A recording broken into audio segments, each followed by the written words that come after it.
Hello. In last session, we talked about contributive diplomacy, and we understood a country like to help other countries. And in this session, we are going to think about, why countries helped other countries. There are a number of different reasons that countries helped other countries. And first, countries help other countries because help and assistance can be used as carrots. And at the same time, not helping or withdrawing my assistance can be used as sticks. We call it national interest. This is an Al Jazeera news article on Pakistan and US war of words over Donald Trump's tweet. In his first tweet of the year 2018, Trump is threatening to cut aid to Pakistan for allegedly lying to the US and offering little help in hunting terrorists in Afghanistan. This was the tweet.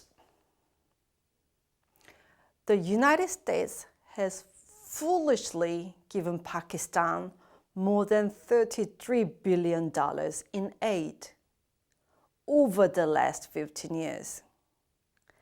And they have given us nothing but lies and deceit, thinking of our leaders as fools. They give safe haven to the terrorists that we hunt in Afghanistan with little help, no more.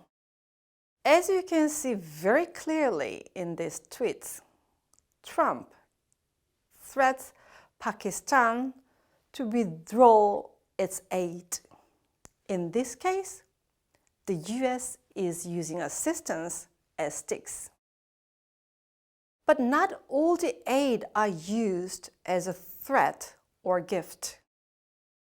This is a photo taken after the powerful earthquake which took place in 2023 in Turkey and Syria.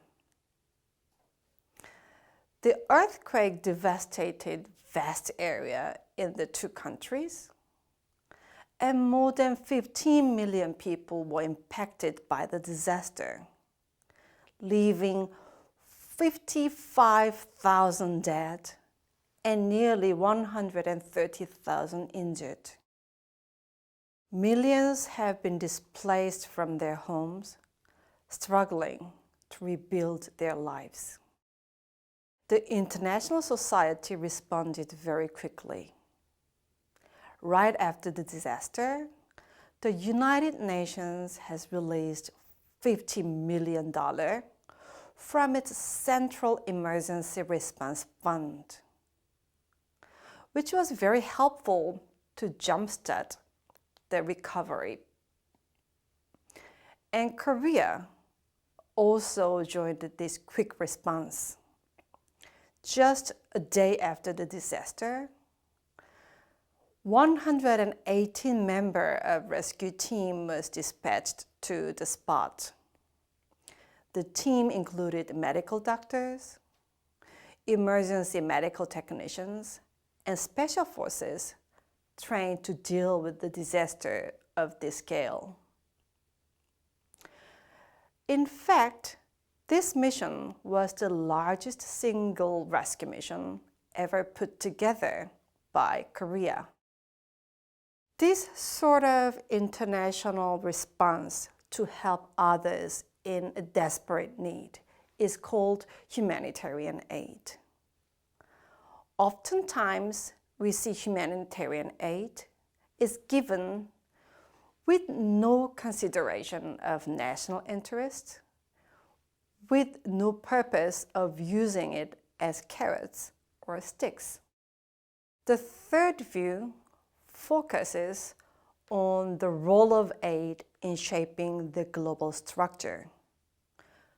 the global structure of exploitation in particular.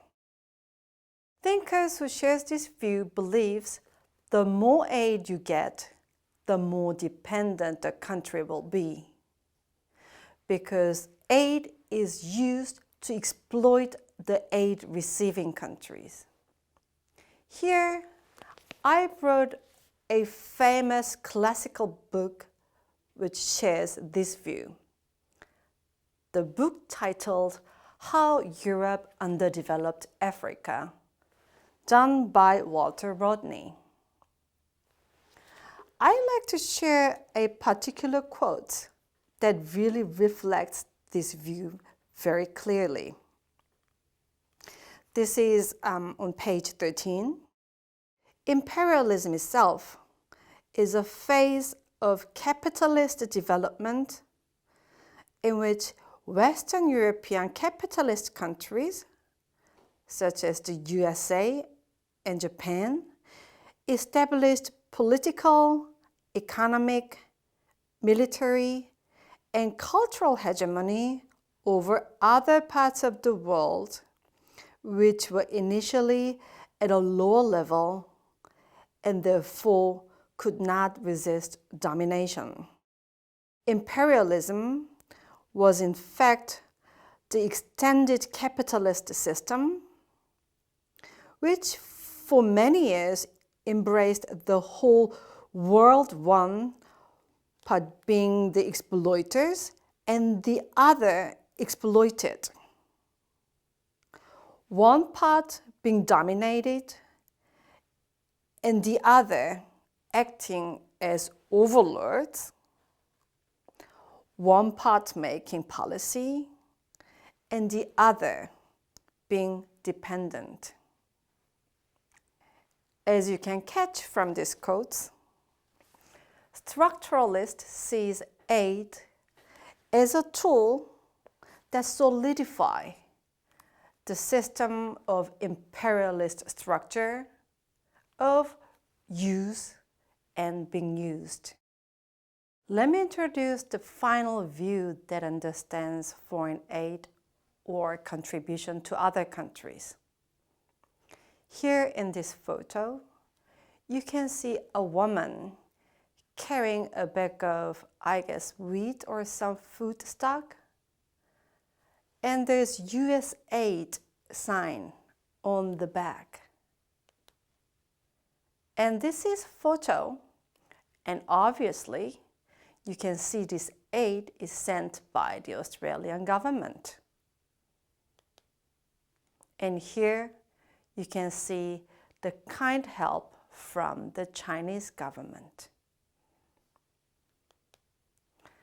This is the final view, and the final view sees foreign aid or contribution from a lens of soft power. Soft power, in short, is power to make my country attractive. Contributive diplomacy can be an effective tool of soft power by producing positive image of aid giving or helping countries, not only to aid receiving countries or the countries being helped, but also the international society as well as local audiences. However, in general, contemporary scholars agreed on so-called hybrid models, indicating that aid is given for a combination of those different motivations, such as carrots and sticks, national interests, altruistic motives, or soft power.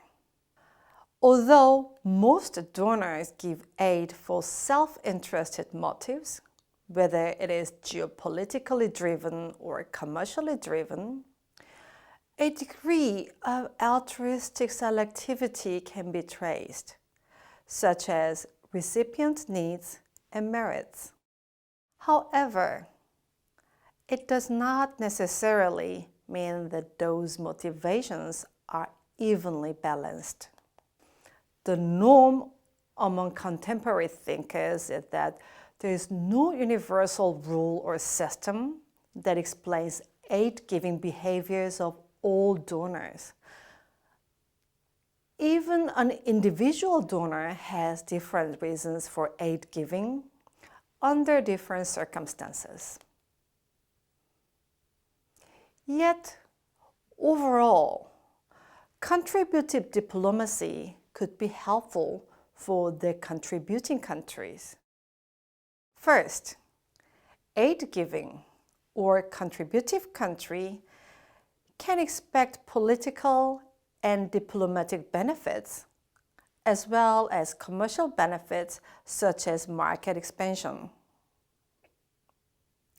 Second, it is generally agreed that aid-giving country or contributive country can take advantage of public goods such as good environment, solid international financial system, or international reward systems such as good international order, which can lead to global security.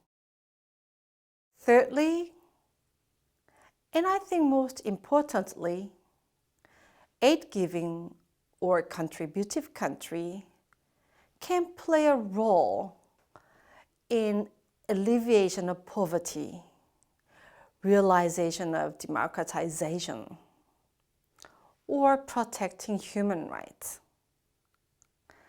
By helping other countries, a country can be part of realizing global human value.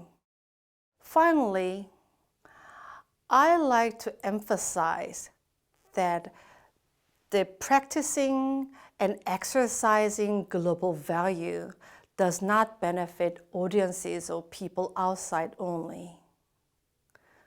The good norm and norm diffusion can benefit people at a local level as well. In this session, we have discussed why a country helps other countries, and we discussed a number of different reasons behind it. Thank you.